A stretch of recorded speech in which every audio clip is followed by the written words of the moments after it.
광역 밴쿠버 부동산 분석입니다. 주택 거래와 리스팅이 기록적 속도에서는 뒤처졌다고 하지만 여전히 높은 활동량을 보여주고 있습니다. 바로 광역 밴쿠버의 최근 한 달 동안 시장의 모습입니다. 광역 밴쿠버 부동산 협회는 5월 시장 활동력이 꾸준한 수준을 유지했다고 평가했습니다. 월 거래 물량이 4,268채를 기록, 작년 이맘때 1,485채보다 187.4%나 많습니다. 한 달 전과 비교할 때는 13% 정도 줄어든 것으로 나타났습니다. 지난해 실적은 팬데믹 초래와 시장 위축이 있었다는 점을 고려해야 합니다. 즉, 올해 5월 실적은 지난 10년간 5월 평균과 비교할 때도 27.7%나 높은 수준을 기록, 여전히 높습니다.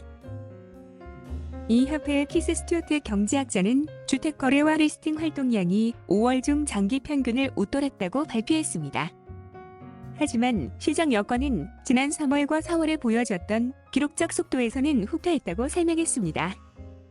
지난 봄과 비교할 때 시장의 긴장감이 조금 덜하다고 평가했습니다. 리스팅 주택은 7,125채를 기록했습니다. 지난해 5월과 비교할 때 93.4% 정도 오른 수준입니다. 그렇지만 한 달 전 7,900여 채가 등록된 시점과 비교하면 10.2% 정도 줄었습니다. 이로써 전체 매물은 19,970건을 기록했습니다. 작년 이맘때보다 10.5% 정도 늘었습니다. 4월보다도 7.1% 정도 늘어난 수준입니다. 스튜어트 경제학자는 거래가 정점에서 내려오고 있고 개정된 모기지 스트레스 테스트가 최대 대출 금액을 4.5% 정도 줄였다고 말했습니다.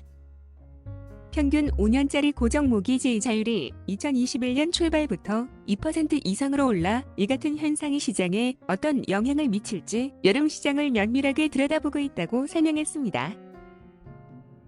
모든 주거 형태를 기준 액티브 리스팅 대비 세일즈 비율은 38.9%를 기록하고 있습니다.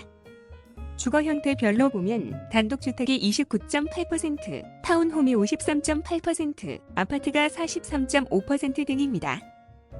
팬데믹 기간 내내 경험했던 셀러스 마켓 조건들은 주 전체적으로 공급의 다양함과 물량의 증가에 대한 필요성을 잘 보여주고 있다고 평가했습니다. 이 같은 요구 조건을 진행하려면 도시 계획에 좀 더 집중해야 한다고 말했습니다. 빌딩 건축 비용을 줄이고 인구 통계적 변화를 이해하면서 건축 승인 과정도 빠르게 진행해야 한다고 설명했습니다. MLS 주택 가격 지수를 보면 종합 벤치마크 가격이 117만 2,800달러를 기록하고 있습니다. 작년 이맘때보다 14%, 한 달 전보다는 1.5% 늘었습니다. 5월 단독주택 거래는 1,430채를 기록했고 집값은 189만 600달러로 나타났습니다. 작년 이맘때보다 22.8%, 한 달 전보다는 1.7% 올랐습니다. 아파트 거래량은 2,049채를 기록했습니다. 벤치마크 값은 73만 7,100달러를 기록, 작년보다 7.9%, 한 달 전보다 1.2% 올랐습니다. 타운홈은 한 달 동안 800채가 거래됐습니다. 집값은 93만 6,300달러를 기록, 작년보다 16.3%, 한 달 전보다는 1.8% 올랐습니다. 이상 부동산 뉴스였습니다. 감사합니다. 부동산 밴쿠버 코리아 나리w.com